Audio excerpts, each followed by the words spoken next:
Weirdos, I'm Felicia and I like scary movies, and today is the eve of All Hallows Eve. So hello, it's October 30th. So as some of you might know, because I told you last night on my live stream, today's video was supposed to be my vlog from the Brooklyn Horror Film Festival, but tonight I was going through the footage and it just did not turn out good. Like honestly, it wasn't good enough for you guys, and so I decided to scrap it, even though it was like, I spent so much time filming this. But that footage in particular had a lot of audio problems and it just wouldn't have been worth watching for you guys. So instead we're doing a Halloween or whatever Q&A. So I asked you guys very last, you really are saving me here, because last year, I don't know if you remember, but last year I missed one day of my 31 days of Halloween.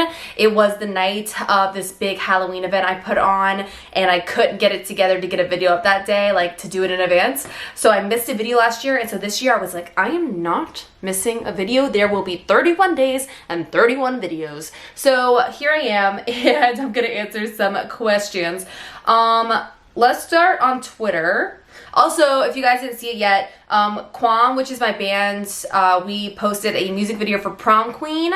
If you remember a while back, I posted a picture of myself covered in blood, very Carrie style, and this video is why that was. If you want to see it, I'll link it down below for you guys. So let's do some questions. So the Badass Ninja, hello. What are the pros and cons living in New York?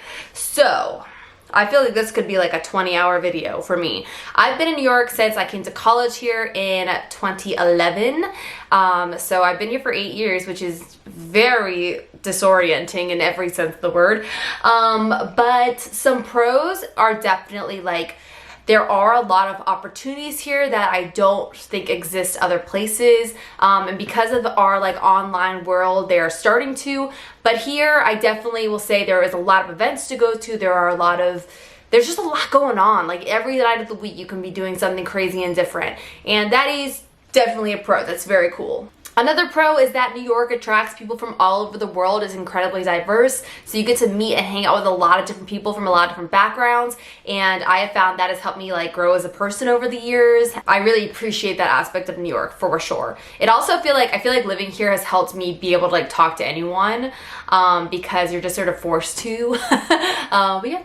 Let's see, cons. What are my main complaints? Con number one, like, the subway, our transportation system in New York is really, really old and really messed up, and it runs 24 hours a day, 7 days a week, which is amazing. So that's a pro, right? That's the pro. But the con of that is that it's really hard for them to fix anything.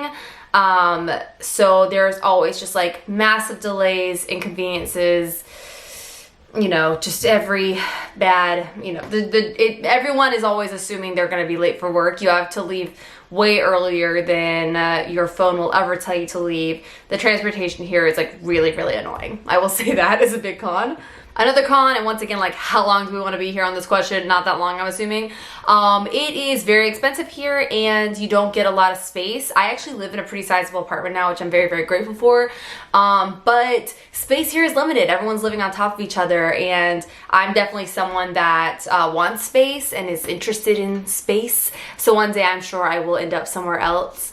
But that's a con. But at the same time, the pros to that is that you can walk down the street and get pizza. You can order seamless at any hour of the night. That's definitely a pro. That is a pro that I didn't even realize was a pro until I visited my hometown this last summer, and I tried to order something off Seamless at like 10 o'clock, and there was like one thing open, and I was like, oh no. Okay, let's move on from New York. We could be here forever. So Christina on Twitter said, fave Starbucks drink. So funny enough, I actually don't love Starbucks, just normal coffee. And I'm not a huge fan of like super sweet, crazy town drinks. Like I'm a savory girl, you see, but I am a coffee addict, so I do end up at Starbucks sometimes. But my favorite thing that I will say, I am on the train with all the other basic girls, is that I love the pumpkin cream cold brew. It is freaking amazing. And there is a thing, like I've had a lot of pumpkin spice lattes in the past. They are delicious, but that even is like a little too sweet for me. It's like so much sugar. But the pumpkin cold brew, it's like, oh, it's like coffee with pumpkin versus just like sugar with pumpkin. It's nice and I like it, and I have had it too many times already this fall, but I love myself and it's okay. Next question. Mark asked me, what was the movie that got you into scary movies? What is the movie that got me into scary movies? So I told the story before, but the first like horror movie I ever saw was The Ring, and I love The Ring still to this day. I think it's amazing. But the thing that got me into horror, but you know what I think it actually was? Probably, my guess is that it was like Disney Channel original movies around October time. Is that true? Because I'm thinking about like my first introduction into scary stuff. Like I already talked about like the Scary Stories to Tell in the Dark books. Like those are very influential for me. But like movies that came before The Ring, like the first horror movie I saw, like movies that got me into spooky stuff, it might have been some of those Disney Channel original Halloween movies. I'm thinking specifically of Don't Look Under the Bed, which is actually scary and a classic. If you haven't seen it, look it up on YouTube or something. Obviously Halloween Town. Yeah, just like general spooky movies. I mean, obviously like The Addams Family. The Addams Family was hugely influential for me. Clearly, I wanted to be Wednesday Addams. I still want to be Wednesday Addams. But now I've really moved up to a Morticia. I'm like growing up a little bit. I'm like a little more Morticia now. Anyways, but those are some of them. Okay. Let's take a break on Twitter. Come on to Instagram. Okay, first question, Lauren. Lauren says, if you could interview any horror icon for your channel, who would it be? If I could interview any horror icon. If I could interview Sarah Michelle Gellar about Buffy, I would probably crap my pants. Okay. All right, here we are. Clavicle Curve asks, do you like horror books too? Which ones? Horror books. Yes, I do. I'm trying to think what I feel like I have not read any books in like the last 2 months, which is such a bummer.